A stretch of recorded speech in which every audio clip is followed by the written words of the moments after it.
I want to go, I mentioned the next part in Star Connection, but not the entire section.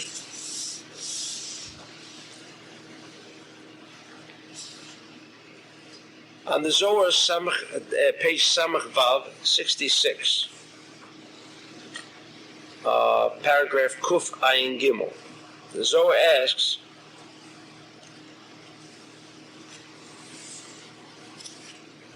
Eifo hayat Bilam be'oto sha'a.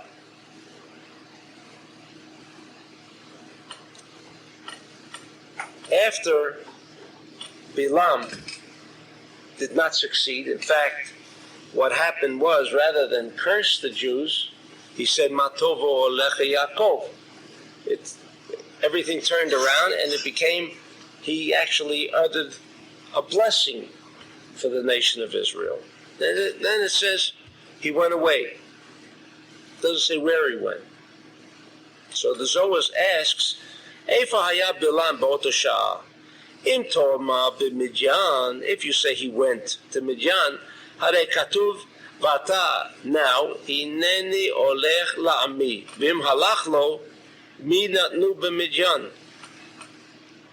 If he went back to his own nation, then what was he doing here? Umeshiv. And the Zohar asks, Ela ota Rasha, this Rasha, Kevin Sharash and Naflu Kavdalad Elef Misrael Bishvil Ait Sato. If you remember, at the end of Parshat Balak, also seems to be insignificant, but when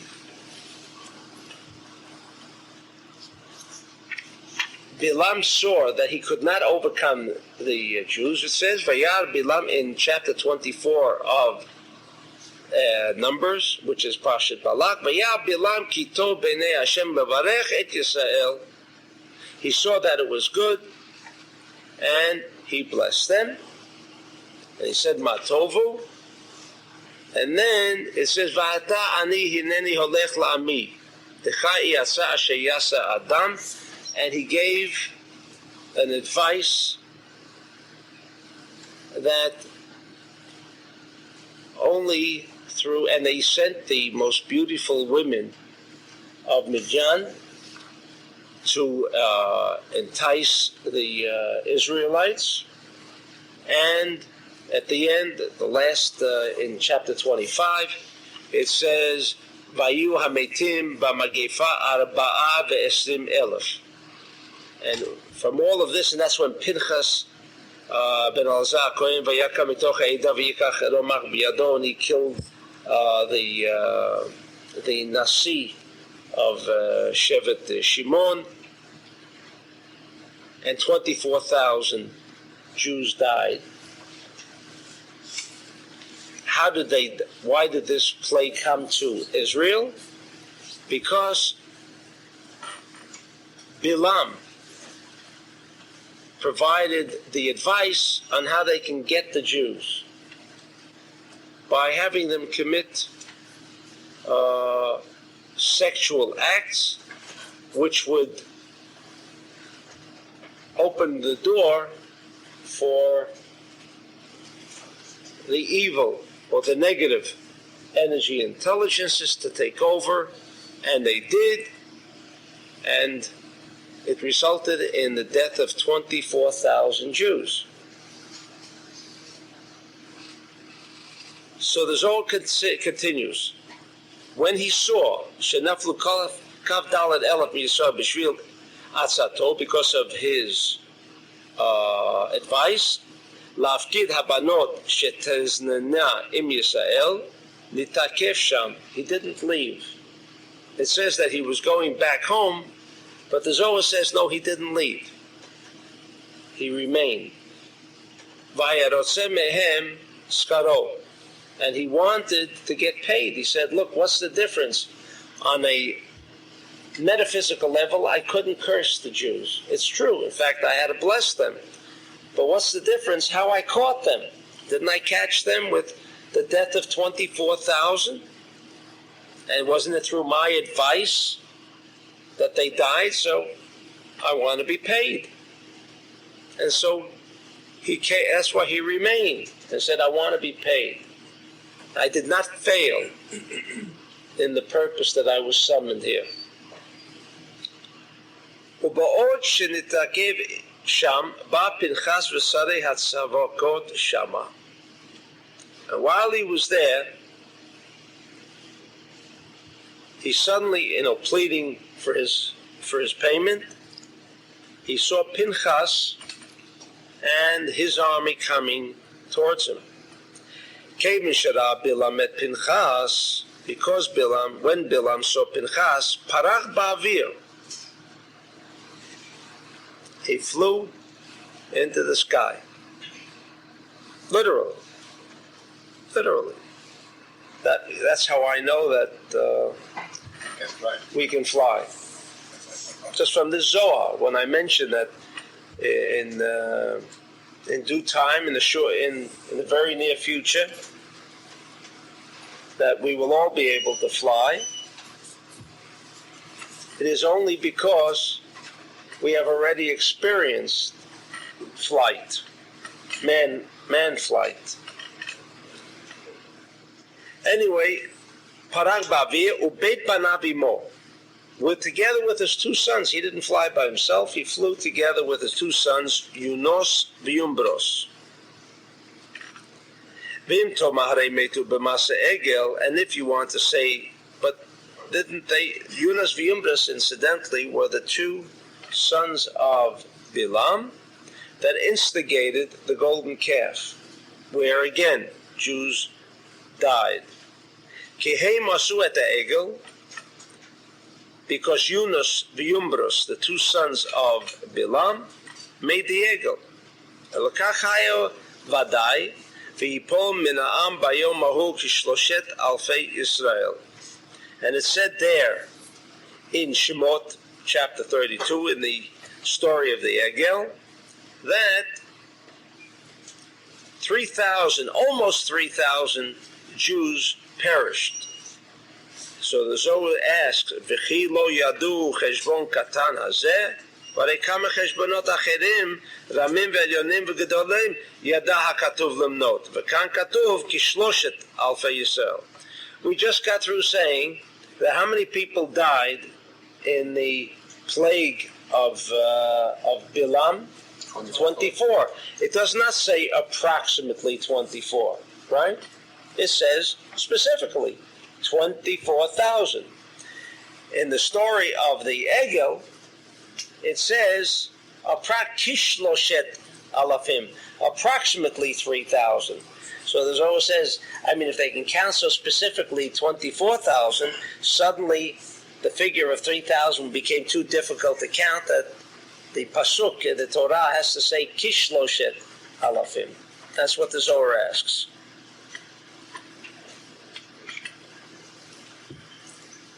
Dahainu shelo yada b'diyuk, the Zohar asks, they couldn't tell specifically. Ela hein bana shel Bilam Yunos v'Yumbros shehayu shkolim kishloshet alfei ish. But what happened here? Yunus v'Yumbros had the power. What kind of power are we talking about? Not physical power. But they had this metaphysical energy intelligence as the entire 3,000 Jews had put together. Talking about a lot of power. Now, we're not talking about physical power. We're talking about this kind of negative energy. These 3,000 that died, why did they die? The 3,000 with the Egel HaZahav, the golden calf. Why did they die? Because they put all of these 3,000, put all of their energy into that golden calf. What happened with the golden calf? It wasn't a material calf. It was alive. It was alive. What way was it alive? It was instilled with this negative energy intelligence. Just like there's positive energy intelligence, there's negative energy intelligence. In fact,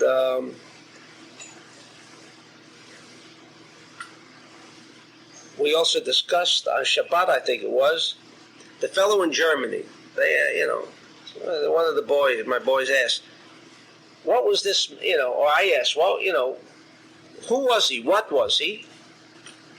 And so they explained it to me that he was the composite of all negative energy intelligence of the Jews. But concentrated, like you have concentrated juice. Everything else was taken out, except it was all produced in a very concentrated form. That man represented the totality of negative cosmic energy intelligence of the Jew. It was all the bad deeds that the Jews had done, whatever the period is, whether it's from the past 400 years since the Spanish Inquisition, which was the real last Holocaust that took place, and then the one in 1940, in the period of 1940. What did he represent? He represented the totality of the negative energy intelligence of all the Jews combined, and therefore what he accomplished with such precision, and with such enormous consequences, was only the result of a concentration, a focus of such intense and severe negative energy intelligence, and therefore what happened. This was the same thing with Yunus V'Yumbras, states the Zohar. Those 3,000, who were these 3,000 that died? These were the 3,000 that pooled their negative energy intelligence together, and we know what the shore means. What is shore? What is the shore? Taurus. Taurus is left column. We also know it's left column, and therefore the Zohar elsewhere states that Taurus is Chodesh Ziv. It's the month of light. What do you mean the month of light? I mean, what about other months? There is no light. What about Aryeh? In fact, there are 4 Chayot HaKodesh, 4 upper levels of energy intelligences, which consist of Aryeh, Shor, Nesher, and Man. That is the lion, the Shor, Taurus, and the eagle, and Man. These are the 4 epitome, which epitomize their respective energy intelligence. Aryeh represents the right column, and Taurus in the Chayot HaKodesh represent the left column. Does that mean it's evil? No. The element of desire to receive is very powerful with the shore. It's a powerful vehicle, even on a physical level. The shore is an instrument, a channel for extreme, intense energy intelligence. Therefore, it's called Chodesh Ziv, because the channel has the capacity to handle this kind of energy intelligence. By the same token, while it could be positive energy intelligence, at the same time, this same channel can be infused with negative energy intelligence. A concentration, as Shor is, by nature, Chodesh Ziv, in its pure form, a concentration of pure positive energy intelligence. As the Zohar says, it's called Chodesh Ziv, the light, the month of light. At the same time, since it has the capacity of handling such intense energy intelligence, if by knowledge it can be this same shore, even a shore that was gold. And why was it gold? Because we know gold is, again, left column. So they knew how to do this. This was Yunus V'Yumbras. They were able to gather and collect the negative energy intelligences of these 3,000 Jews who died. Why did they die? Because they were the ones who were manifestations of negative energy intelligence. And Yunus v'Yumbrus, it says, Kishloshet alfei ish. They were as powerful as these three put together. And therefore, they were the cause of instilling this negative energy intelligence into the shore and it being alive. It wasn't the shore that was dangerous. It wasn't the actual ox that was dangerous. What was dangerous was the concentration of negative energy intelligence that they hoped would prevail throughout the world. And so the Jews had to be put to death. But the Zohar says these two sons of Bilam, Yunus v'Yumbrus, knew how to bring together 3,000 separate aspects of negative energy intelligences of these 3,000 Jews, and they brought it together. That's why it says Kishloshet. Not that there was any question or doubt of how many Jews perished. We know it was 3,000, so why does it say Ki? Because to tell us that Yunus v'Yumbrus were as powerful as these 3,000. And what did they do? They put it together. They brought these separate channels, 3,000 separate channels of negative energy intelligences, and brought it together, instilled it into that shore. The story of the ox is not important. What they were able to do is capture this negative energy intelligence and instill it through a physical channel. Everything that becomes manifest on a metaphysical level, before it can become active, like the man in Germany. He was the golden calf. He was a composite. He was a concentration, a focus. I don't want to say 6 million or 3 million or whatever. Can't say, I've explained that once before. You can say all 6 million were bad, all 6 million were composites, individual composites and embodiments of negative energy intelligences. The answer is no. So how come good passed and perished with the bad? So the Zohar tells elsewhere that once the Malach HaMavet, once the angel of death has been given permission to do his job, anyone in his path, even righteous. So the Bishimon, it says, it's recorded in the Zohar, that one day he's told his students, do not go outside, because today the Malach HaMavet has been given permission to do his job, and anyone in his path will fall prey to the Malach HaMavet.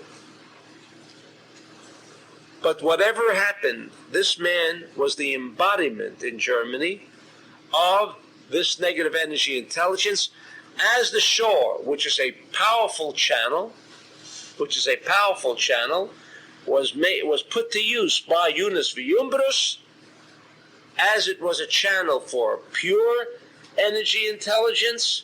So was the power of Yunus v'Yumbrus to convert the shore of positive energy intelligence to one of negative energy intelligence.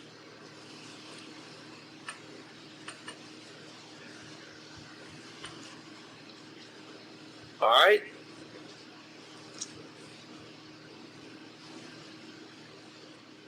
Rashahu yada kol hakshafim sheba'olam. This Rasha, Bilam, who knew all witchcraft of the entire world, and he took also the witchcraft of his sons, Shahayu Regilim Bahem, because they made use of it. In other words, there is one thing knowing, but they exercise, but there is another thing exercising it. In other words, in the exercise of something, in the practice of something, the thing becomes more manifested, even within the individual who makes it manifest, than the one who thinks, plans on how to execute something. The one who has the actual experience will always be stronger than those who are thinking the same thing but have never made the step to make it manifest. So therefore, Bilam, who knew all this knowledge, nevertheless took advantage of the knowledge of his, it's like you build a prototype of something, but until it actually flies, let's say it's a plane, until it actually flies, you really don't know what to expect. The drawing board says one thing, what may happen is another. So experience is something that could be counted on more to be something of value than rather just the knowledge. Ubehem parach v'nistalek, and with his sons, parach, he flew and he disappeared. Pinchas saw him, shehaya adam echad parach ba'avir, v'hu mistalek min riyat ha'ayin ba'avir. And suddenly, not only did he see him fly, but he suddenly seemed to vanish. He flew so high that he no longer could see them. Pinchas. Heirim kolo lebnei sivotav. And Pinchas raised his voice to his army of people. V'amar, yesh mi hayodea lefroch achrav shel oto rasha? Is there anybody who knows how to fly after the Bilam and his two sons? Ki Bilamhu is Bilam. Ra'u oto shehaya poreach. They saw him that he had flown away. The Zohar continues, Tzilya beno shel shevet Dan kam v'lakach hashlita hasholetet al kshafim uparach achrav. What does it say here? First it says, Tzilya, the son of Shevet Dan, he rose up, he took v'lakach hashlita hasholetet al kshafim uparach achrav. What does that mean? He took control. He took control of the ruling energy intelligence of witchcraft, and thus, by virtue of taking control, uparach achrav, he thus was able to fly after Bilam. That means if he didn't take control of Hasholetet al-Kshafim, he couldn't go after him. Why was this important? We'll come back to it. But this is what the Zohar says. And the Zohar continues, Kev mishara oto rashahu, and as soon as he saw him in flight, Asa derech acher ba'avir. And when Bilam saw Pinchas, he took another course. He went off his course and flew in another direction. Ubaka hey avirim b'derech hahu va'ala v'nelam me'ayin. I always wondered what they meant there. And I must tell you, 10 years ago, I didn't know what he meant. I could of course translate for you and say, Ubaka hey avirim b'derech hahu va'ala v'nelam me'ayin. But what does it mean? He flew beyond galaxies. Sounds wild, right? It looks like we're reading a science fiction magazine, right? Does it sound any different? The whole thing sounds like a science fiction magazine, right? Flash Huh? Gordon, I was just thinking of. What? Flash Gordon. Flash Gordon or Buck Rogers or whatever. Superman after. But Superman never flew beyond the galaxy. Who flew beyond the galaxy?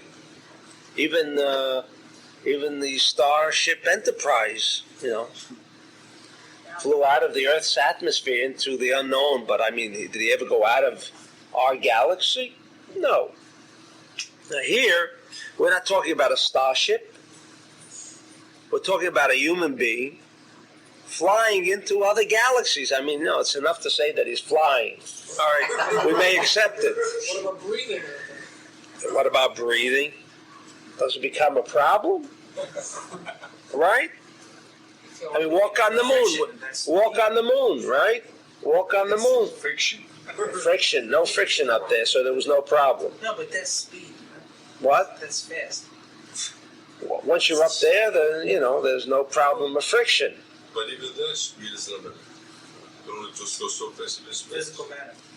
You mean it still takes them 1 hour to cover the, travel around the Earth, right? It still takes them an hour. Why can't they do it in a second? Now, we have to understand that this incident that we're discussing did not take several weeks. Moments. And he went right after him. And the minute that Bilam saw him coming after him, he took another course and took warp time. Is there another explanation? He folded space. Huh? He folded space. Not only space, he folded galaxies. He folded galaxies. How? You have another explanation, Shlomo? What? Mind. There is nothing more than mind. The rest is illusion. Oh, he was able to consolidate the molecule structure of the body and alter it. Everything. I mean, what you're really saying is we're not even talking about flight, physical flight. We're talking they're staying on the same place where they are. Traveling through time. And they're traveling through time, but that doesn't mean the body has to move. The time travelers versus space travelers. But that's right. What's happened? That's right. What does that mean? Well, power.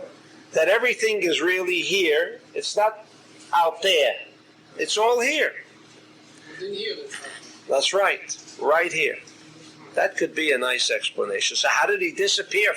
If he's sitting across the table, I mean, how come he doesn't see him? Because he went into another time period. That's right. Can you imagine? He went into another time period. Another space within. But he sees him. He's looking at him, isn't he?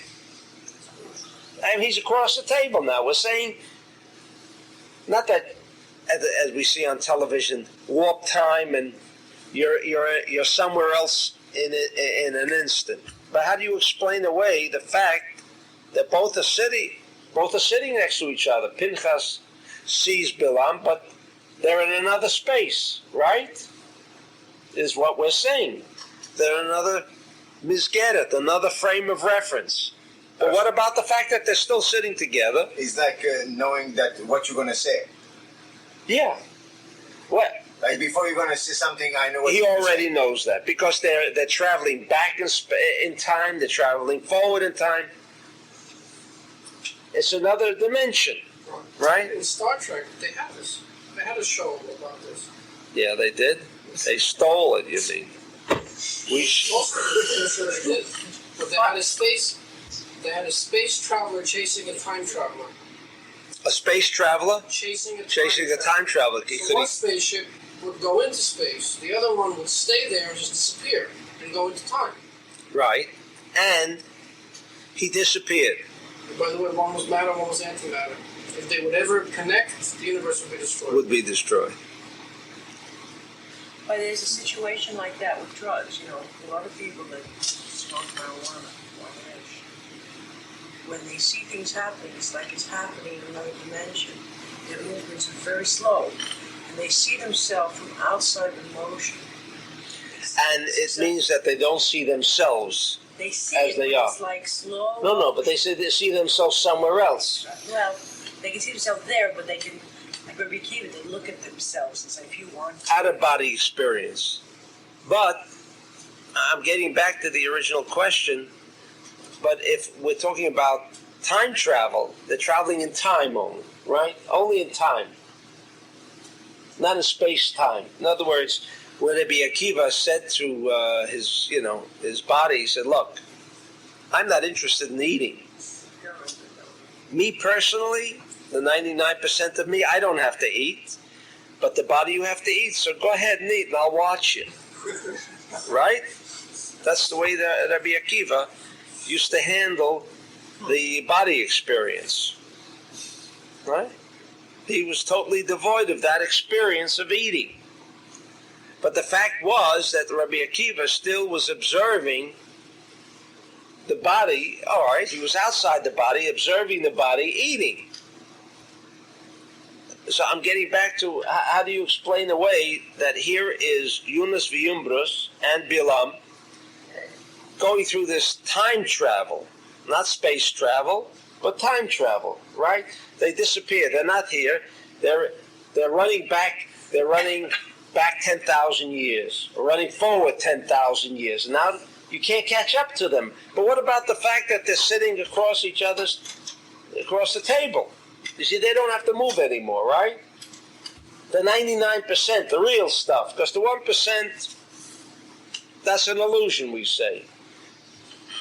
That's an illusion. Each one's trying to capture now the real stuff. This is what they were talking about. They were talking about the real stuff, the 99%. They were trying to capture each other. How do you capture people? You don't capture people by the physical body. It doesn't mean you capture a man's mind because you've captured him physically. His mind can still feel free in spite of the fact that his body might be enslaved. So how do we explain that he disappeared in time, and yet they're sitting right next to each other? But he disappeared into other galaxies of time. All right? You have it. You can explain that one away too. Well, let me hear it. Go ahead. Word disappear.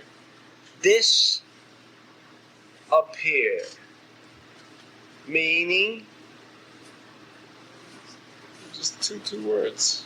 They disconnected himself with one thing, and he appeared. They disconnected himself from one world and appeared in another world.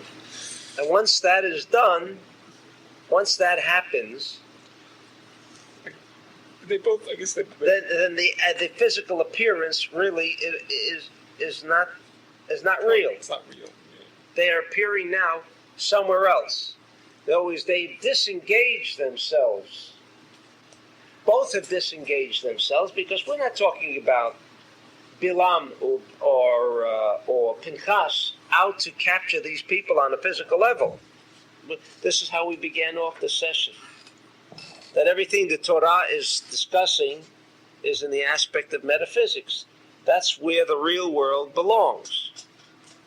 That's the way the control of the universe will ultimately take place. Not by physical force, but by metaphysical force. So Shlomo is right. So when you say disappear, are you saying like on the side of the Sikaha, then what's his name? Bilam. Bilam goes in that place, and therefore the Kedusha cannot go in that place. That's how they disappear. Oh, Where did you he mean because disappear? he went into, as we said before, Okay. time travel, into another dimension, Frame of reference. another dimension. But they don't mention the kind of dimension that. Yes, he mentions he went into dimensions of other galaxies, Okay. into other galaxies. But are we discussing? There was one question: are we discussing the physical body now traveling through space? No. Once he's in another dimension, if at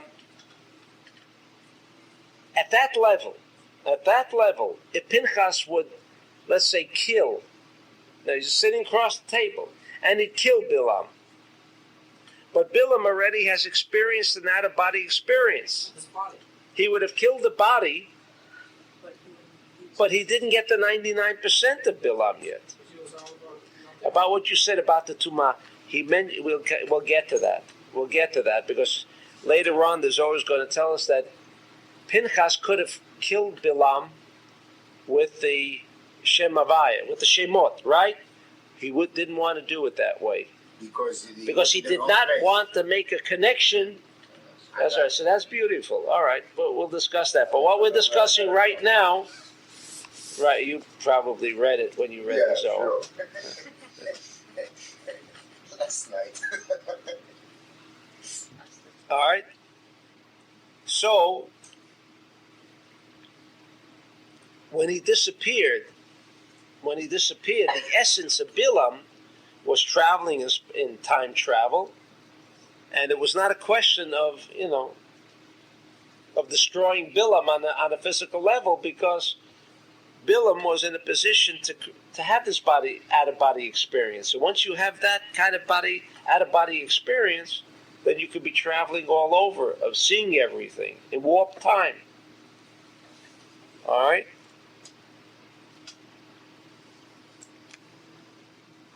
So he disappeared. He disappeared beyond 5 galaxies. 5. V'Allah, v'ne'elam me'ayin, and he disappeared from the eye again of Pinchas and Silya. Az nistaken Silya b'shah ha'hi, v'haya b'tzah shelo yada ma sheyaseh. At that moment, he fell into sakana, into danger, and he was in Sa because he didn't know what can he do now. What was the problem? What do you mean, what can he do now? Why was he in Sar? He was in sakana. There was danger now because he lost contact with him. So what if he lost contact with him? What was the danger? He was removed from the proper environment. Oh, that Bilam can cause. Now what? Bilam can cause all kinds of distress. There was no further any control. He was not in flight. In other words, he was not. He was as long as he was chasing him, right? The enemy was on the run.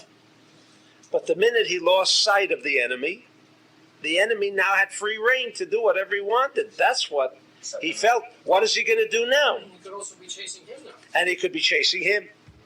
Because he now has entered another dimension which Silya didn't get to.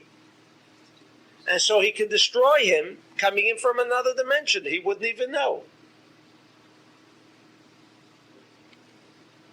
Are you saying that that the two sons of Bilam were at that point on a higher level of consciousness and interest?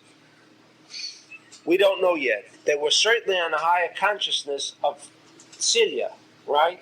Now remember that Pinchas raised his voice and said, Who could do this? Who could travel like this after Bilam and Yudas V'Yumbras? Doesn't say anything about Pinchas yet.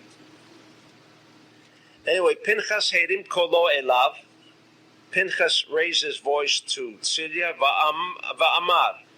Asel shel hataninim harofsim al kol hanachashim hafoch bisharotecha. This is what he told him.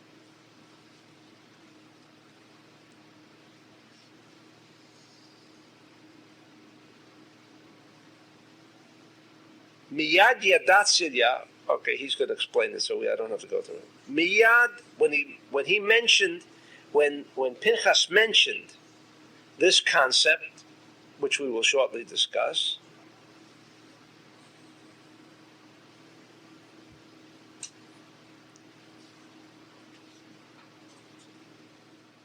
Miyad yadat Silya v'gila orech hahu v'nichnas elav.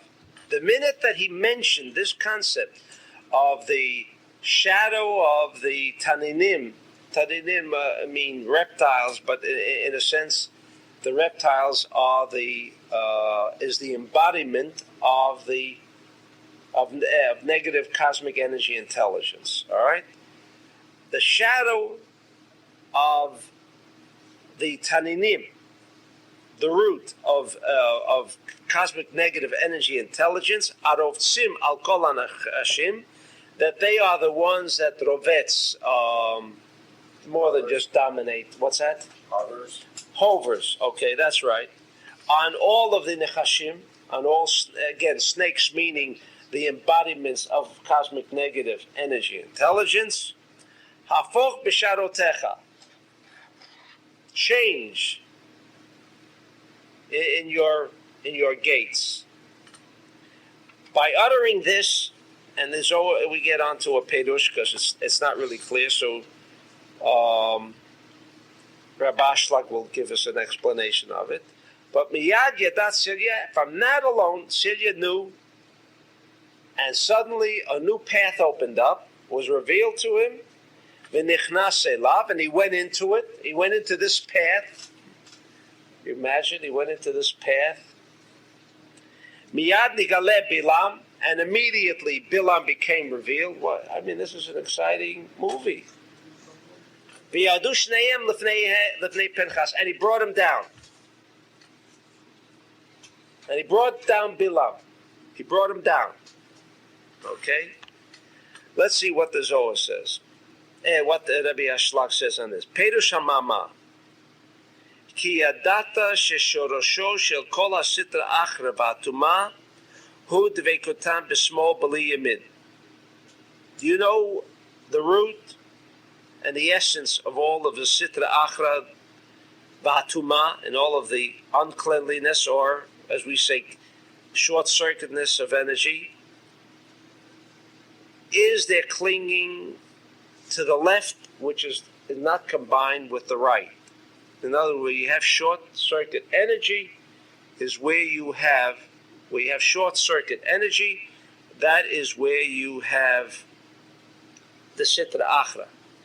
Like in the bulb, when you have a short circuit of energy, why does black appear? Why does black appear? Why does nothing appear or another color appear? Why black? Because the black indicates the sitra achra. It indicates that the electricity which came into that bulb, which is energy, has now been captured just at the time of when it blew, when there was short circuit of an energy. The sitra achra then clings to it, because now you have two poles, the right and the left, but are no longer connected with each other. When you have that situation, you have short-circuitedness. Short-circuitedness is how the sitra achra thrives on sucking in energy within itself. In other words, it takes that electricity, captures that electricity, because as long as energy is not within a circuit of energy, and it becomes short-circuitedness, then the sitra achra receives its nourishment. V'heim dochim hatikun shel kav hamtzai hamiyached hasmol im hayamin. And with this power, they continue to drive away the tikkun, the correction of the central column meaning the restriction column, central column, the third column, which can join right with left. Mishum shekol chiyutam ba migad the small. It comes from the Gimel Rishon, which means the head, or the head as versus warhead. There's the body, and you have the warhead. It's the warhead that contains all of this. It's the same idea in Kabbalah. The God is called the head. I mean, why did they devise a missile, right? They call it the warhead. Why don't you put it in the back? Right? The body is what, leads the road, or paves the way and direction in which this missile takes, right? The body is which brings the warhead to its destination. Is that right? The They call it warhead. Why don't you call it, why isn't that in the back of the, what's that? Tailhead. Or war tail. Or tail war. Whatever. Why do they call it warhead? Where did it come from? It comes from this explanation. Because all of the chiyut ba migad the small of negative energy intelligence. And what is a missile if not negative energy intelligence? It does not create circuitry. Does a missile create circuitry? Huh? You may say it by destroying, some good will come out of it, but the actual destruction is destruction. It's not creativity, is it? But it's making a connection from the person that wanted to make the connection with the other end. Yes, but what does it result in? Right? Okay? So, משום שכל חיותם בא מגד השמאל, שמשם נמשכה החכמה ממעלה למטה. That's another explanation. We know that's Or Yasha. As direct fire, right? What's wrong with it? It's energy reaching its destination and exploding. What would if there would be all Choser involved here? That same warhead would be used as a circuit of energy. But like this, why does it, and why must it result in ultimate destruction? Because it's Or Yasha. It's straight penetrating energy. Is that right? For those of us who understand Or Yasha. V'kava amsa'i, what is the purpose of the central column? Mimayet gar ha'elu b'koch ha'mesach techirik. And the power of the central column is to reduce. What do you mean by reduce? In other words, it prevents the warhead from proceeding on a straight course, but rather on a deflective course. Almost like making it move into a circle of energy, and therefore it doesn't destroy, and the energy still is maintained intact. Right? We ought to tell them rather than looking for anti-missile missiles, right? The purpose of anti-missile missiles is how we can destroy the missile up in air. Well, why don't they create a kavam sa'i, a central column,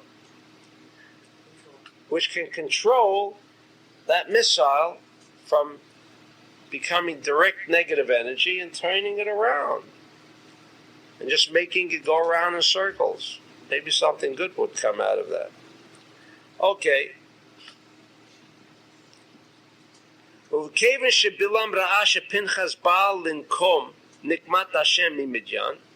because Bilam saw that Pinchas was coming to take revenge for what Midian had done and caused in the death of 24,000 Jews, he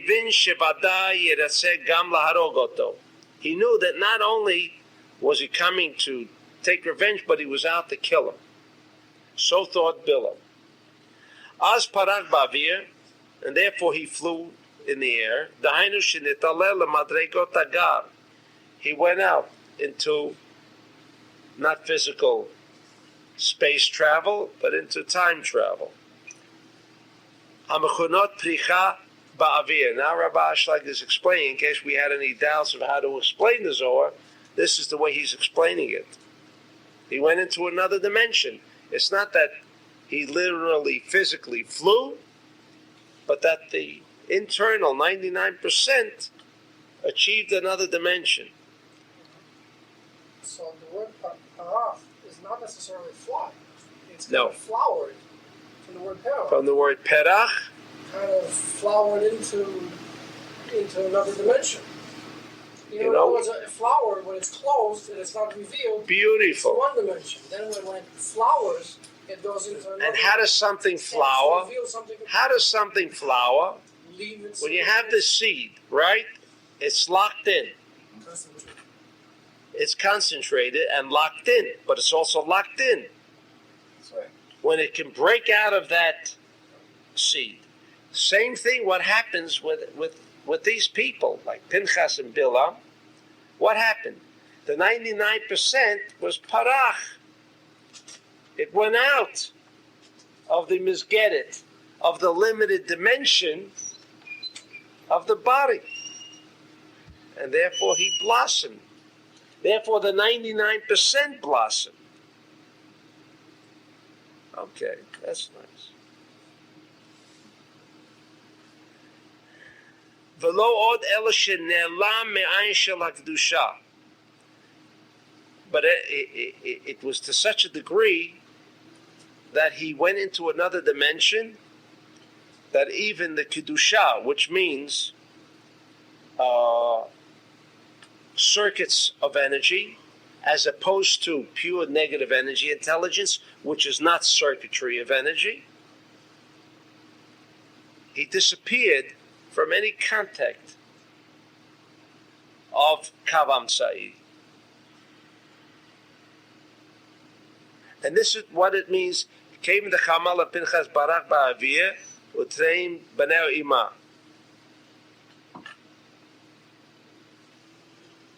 Shezer Omez, this is a hint, Al Hamshechatan Shal Yunus V'Yumbrus Menagad, the small Hamrunasim Kishloshet Alfin. This is what we already discussed.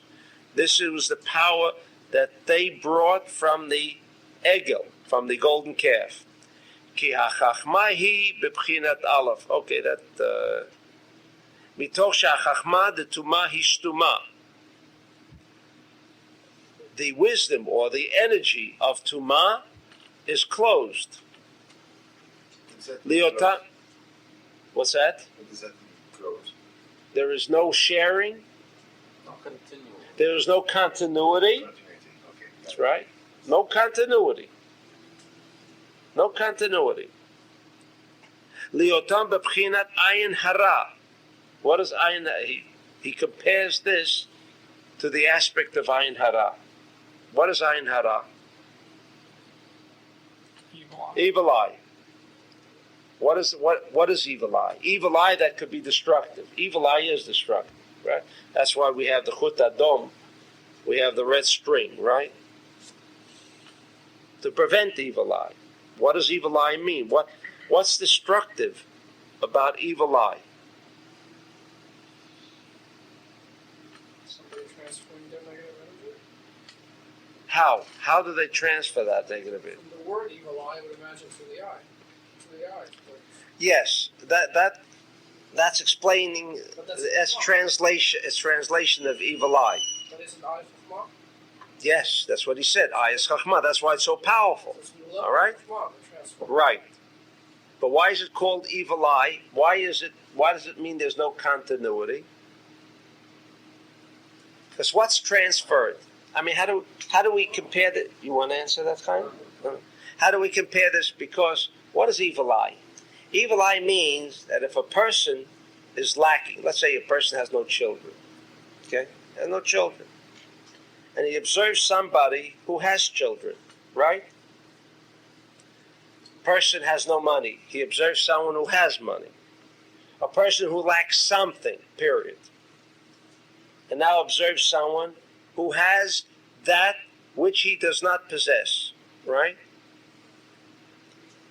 Now what is he doing? He is saying like, oh, if only I could be in his position, right? And have that which I do not have. So what is he in effect doing? He's taking that lack, which is not continuity. Let's say, chas v'shalom, someone doesn't have children. That means there's no continuity. What he's doing is taking this non-continuity, this element of lack, not continuity. Whatever the lack is, lack indicates that there is no continuity. Lack means it stops at a certain point. It can't continue. That is what we call lack. And he now transfers. He says, oh, if I can only be in that position. So what he's doing is taking his 99% and transferring this lack into where there is continuity to create the same ra, or the same lack of continuity, and meaning that this negative energy intelligence should now be sholet, now take over a situation where there is continuity and turn it into a non-continuity. That is what we refer to as ayin hara. That's what evil eye is about. So, where there is a discontinuance, that is, an attempt is being made, even unconsciously, by another party to inject that negative energy intelligence into others. And this we know is, the Zohar discusses this all the time. And in fact, the Gemara, not the Zohar, but the Gemara says that of those people who die before their time, die because of ayin hara. 90% that die before the time that was destined for them to come. They were born with a certain amount of time to fulfill their tikkun. 70 years, 120 years. That could only, 90% of the cases where the time is shortened is where ayin hara has been transferred from one to another. That's how serious ayin hara is. Well, some consider it superstition, but from the point of view of the Talmud and the Zohar and the Kabbalah, it's very real. Very real. Some people can even feel that it's happening. Oh, some people even feel it, yes. Yes. It's very real, and you can feel it. And I say also because it's using ayin, meaning like the level of my stopping right at the seat, so it's... That's right. That's why it says ayin hara, not machshevet hara, but ayin hara. In other words, if the contact is not made with the eye, in other words, and that's why one should be careful on, let's say a person has a lot of good things going for him. He should never open the doors of that which he has to those that he might fear could transfer this negative non-continuity of energy intelligence by virtue of his seeing the situation by someone else on how good it is, and therefore it's best to conceal it. What about the level of knowing that is there? It does not apply. It is not the same as seeing it. So It is not is directly with the eyes? directly with the eye. That's why it's called ayin hara. It's the action, not just the thought. That's right. Thought alone would not be sufficient. Thinking evil, now I'm not saying that thinking evil at a certain level could affect, but it does not have the effect of ayin hara chas v'shalom. All right? It's a combination. He sees and thinks. He's thinking at the same time, but if it was only thinking without the seeing, it would not have that kind of an effect. Isn't it like almost saying that the eye is a door to the brain, or to the mind, or a window to the mind, and it's Yes. already transferring directly through it? That is into correct. the physical? That's right. That's right. So a person doing, what does he get out of it? What's that? What does he get out of it, the person doing it? It is something that he feels is slack. What will he get out of it? Nothing. Nothing. The satisfaction, the experience of saying, oh, for that moment, perhaps if it was the money, what would it be like if I had that $100,000 and if I had that yacht and I was out in Right. the Bahamas? Or It's if for it the was moment. anything else. That's right. For a moment. You got that feeling already. That's taking one step. But That's he's right. saying, oh, if I could only have it. And But he's saying, he got it. And you know what happened? You know how he got it? You got it. He took it. Sure. It's He another took it. And therefore, because he took it, he damaged the other person. And there's no And therefore, there's no circuit, Automatically and instantly. automatically and instantly, and a diminishing of where it was.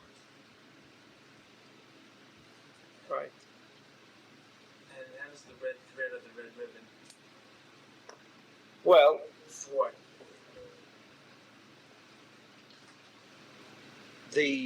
first of all, it's done at Kever Rachel with the 7 Sfirot. And she supposedly instills a powerful positive energy, powerful enough that can thwart negative energy intelligence. Why is it red? Because we know that red is left column. And just like we discussed before, sure, the Taurus, right? It's the most powerful month of light, but at the same time, it could be used for negative purposes, like the golden calf. So you must always use, like in a vaccine. How do you create a vaccine? By taking that very same live virus. In other words, you need that vehicle to be able to offset. So red, which is negative, but if it's instilled, and because it's negative, it therefore has a greater capacity of handling. It means desire to receive, right? The greater the desire to receive, the greater the capacity of the vessel, and therefore, if you can instill this vessel with positive energy intelligence, then in essence, you have created something that can offset or counterbalance, Which is the wool, right? The Which is The wool, the red wool. the red wool. Yes. Why is it wool? Because that's also right column. Wool is right column. So The wool draws, and the red. the red draws, and the wool gives, and therefore there's created a circuit of energy. So it's helping to create the original circuit. The Or is it original- taking away that. No. Once you have an original, that's what I think Mr. Cool. Sure. Shlomo was trying to tell us. If you can encircle something with a circuit of energy, it can thwart both from within and without negative energy intelligence. As long as you can create a circuit of energy, of positive energy intelligence. What's that? The wool is right column. That was the whole battle between Cain and Abel. He brought wool. He brought tevin. All right. One was negative. Kash v'tevin. They draw tremendous. It draws all the energy of the earth. It weakens the earth. Ishtan weakens the earth. Flax weakens the earth. Whereas wool, that's why wool can warm you. Wool, best clothing is made out of wool to warm you. Why? Because it has an internal positive energy intelligence. That's wool, the capacity of wool. Now it's red. We turn this wool into a red-colored wool. So actually you have now 2 poles, right? Positive and negative. The symmetry that's created within this Chut Adom is done by Rachel. She combines the positive and negative into a circuit of energy. Therefore, it's a circle. What's that? Rahel also means sheep. Rachel also. Beautiful. Yeah. Rechelim. Rechela, okay. That's right. Beautiful. That's right. That's right. Okay. Excuse me. Nice. The word Ra, we say Ain Ra. I think English is a very weak vehicle for definition. Because Ra doesn't mean evil really, it means a linking up. Ra, the Resh and the Ain, it's a deep link. When you say Kare'a Ka'ahli, a neighbor is a Re'a. Your wife is Ra'ayati. It's a linking up. You're linking up with something with your eyes, not necessarily evil. But it becomes evil because it's too strong and linking up with something that doesn't belong to you. Well, Ra Etzon is the same shorish. It's a linking up with the animals, you see. It's not doing any evil to the animals. it's a linking. So what is Ra? What does Ra mean? Well, It's all right. linking up with a very strong force. An overpowering force. An overpowering negative force. רע ורע, כן. חבר ורע, זה שתי כתבים, חיבור. זה שלילי וזה חיובי. כן. רע ורע. מדוע? The חבר, companion, friend, is the word is חיבור. Ra is resh ayin. What is resh ayin? Resh is dalut, emptiness. Dal. Resh means like poor. Right. Right? And the ayin. The power of Chachma has been diminished. In other words, there's no connection there. What is Ra? Where there is no connection. No chibur. There is no combining of plus and minus. מה? כן, אני. We lost the red thread from it. So is it the essence of the red thread is to pull into it that Aina? No. To make the continuation No, of the actual. No, it deflects. It's like a security shield. It's a security It shield. comes in and just bounces right. Bounces right off.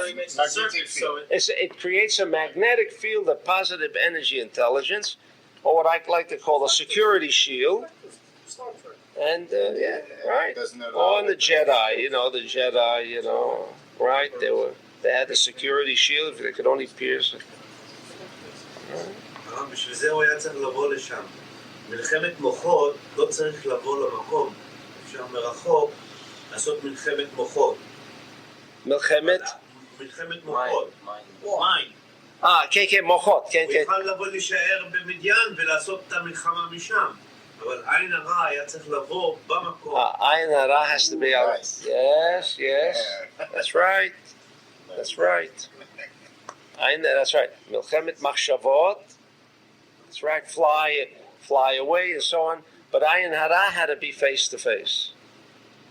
That's right. It's got to be through the Ayin. בשביל זה הוא קרא לו, הלך קרא לבלעם שיבוא. Yeah, okay. Rob, so then, for example, the red thread being the shield, does one have to know that it's a shield, or is it automatically a shield? Because now we're getting to the mind. Now we're getting to the level of the metaphysical. Is it automatically charged up, or does one do the charging up? That's tough. It has inherent in it. It has that power. Without my thinking of it, it has it. It contains it. That's right. That's right. What you might say, the fact that the chut adam, that the red string is there, that is a security shield. Whether I concentrate on it being and acting as a security shield for me, it's there. It's built in. So for a child who cannot think and does not understand even its purpose or value, it's there. There's a security shield. And therefore you if necessary, put it on the child. However, if an adult is wearing this band, if he suddenly feels that his security shield, everyone has a magnetic field of security, and it's been pierced. I mean, even adults many times have felt that he's been penetrated. He's been penetrated by something evil. It's weakening him, right? So if he used the red string, and if he concentrated on making the connection with it, then his whole magnetic field is structured to work with the with the red string. So it's reinforced. He reinforces his own outside magnetic field, so maybe it's a double security. While in effect he doesn't have to concentrate because this has that power of creating a security shield. All right.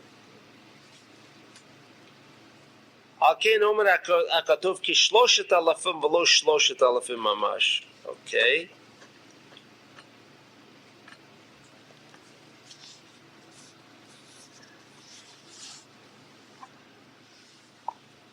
Pinchas Kama, and Pinchas saw. Vu mistalek bavira meina, dahaina she'ala legad the small, she'ein sham ayin de kedusha, nistalek me ayin de kedusha. In other words, he went up to an area, meaning his 99%, meaning Bilam, went up to an area which is called Gar the Small, into an area where Kedusha cannot and is not permitted to make a contact with, because if Kedusha made a contact with that Gar, that God could absorb whatever contact would be made between the two. Will also benefit more so and weaken the kedusha. All right.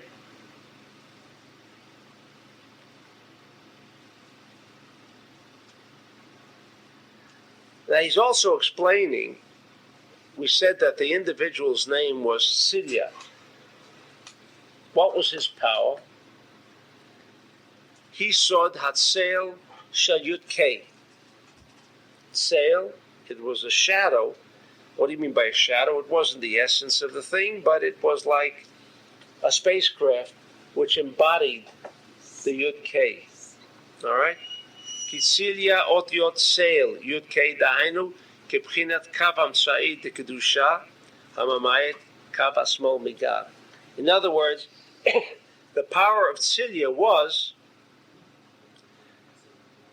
embodied the central column of Kedusha, which could cancel out the warhead of small.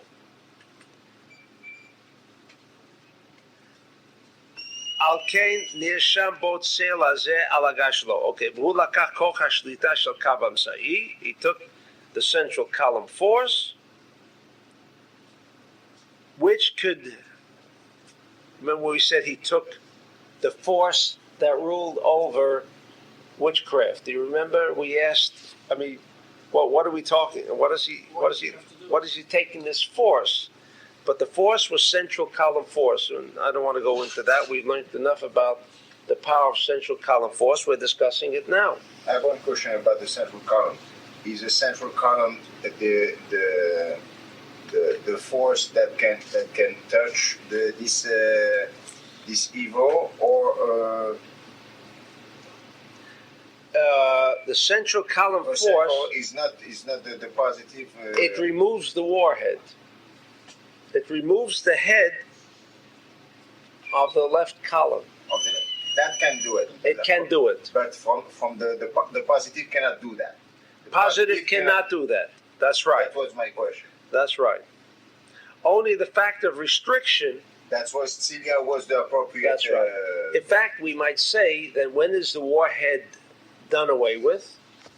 When, let's say, it comes in touch or it encounters another material, and then it explodes. But what in essence has really happened?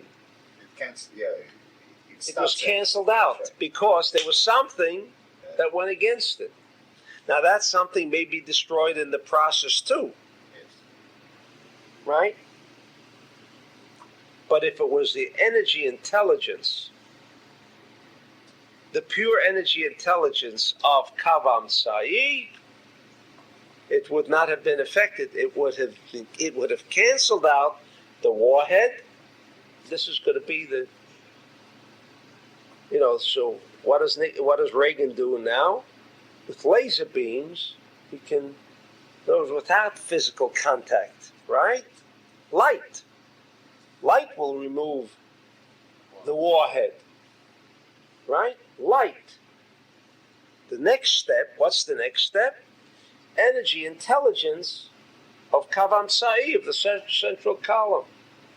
If we can capture and utilize that kind of energy intelligence, and that, incidentally, according to the Zohar, it will be the only resort that humankind will have, is how to become an embodiment of Kavam Sa'i, and then that warhead can be coming against you, and just like the laser beam actually is destroying it, the light is destroyed, cancels it out. Well, how do you mean it cancels it out? Because what's coming to me is an illusion, right?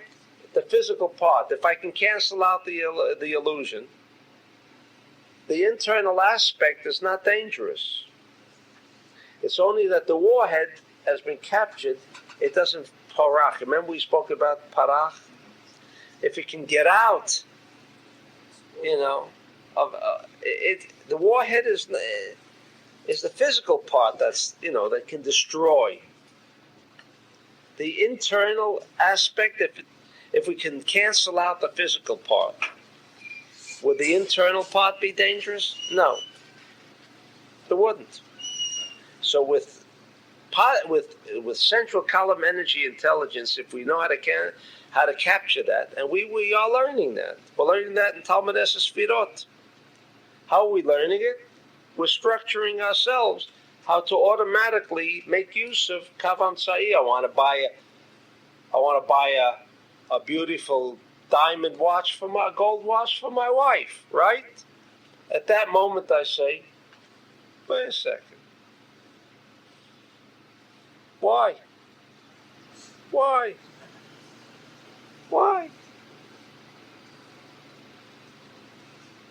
And we continue to live in that for a dimension. You're right, and then you remove all the negativity. Then anything coming against you in the form of warheads. Now, warheads can be ayin hara. Warheads can be physical warheads that can never reach. I always ask. There are chas v'shalom tens of thousands of robberies that will take place in the next few hours. How does the robber choose one and not another? How does he choose one? He plans all this. There's a subtle repellent. That's right. One place hasn't got that koach litnaged. This is all a miracle. You mean it? But all the security systems that Ganaf can't get into any place. What do you think? Is there a security system that he can't get into? Almost none. Professional can get into any place. It's any place. That's what they say. Unless it's the Pentagon or it's the police station. Right? And they can get in there too. Yeah. There are punishments also. All right. So that is the power that he captured, Tzidya. What do you mean? In other words, he became an embodiment of Kavam Sa'i, of the central column. So the word you were saying, Tzel, yeah. So Tzel is shadow. Shadow. What does it mean, shadow? What is a shadow? It's a representation. Yeah. It's a representation of something, right? What's a shadow? The shadow that appears here is a representation of this. Tzidya was a representation, an embodiment of Yud K. That's the warhead, Yud K. The Vav K is the body, the channel. He was an embodiment of pure energy intelligence. This is what he captured. Ki kavam tzid the kedusha sholet al gad the small shebimeno lokim kocham kol hamachashavim v'sitracha. And by virtue of this central column, he can capture everything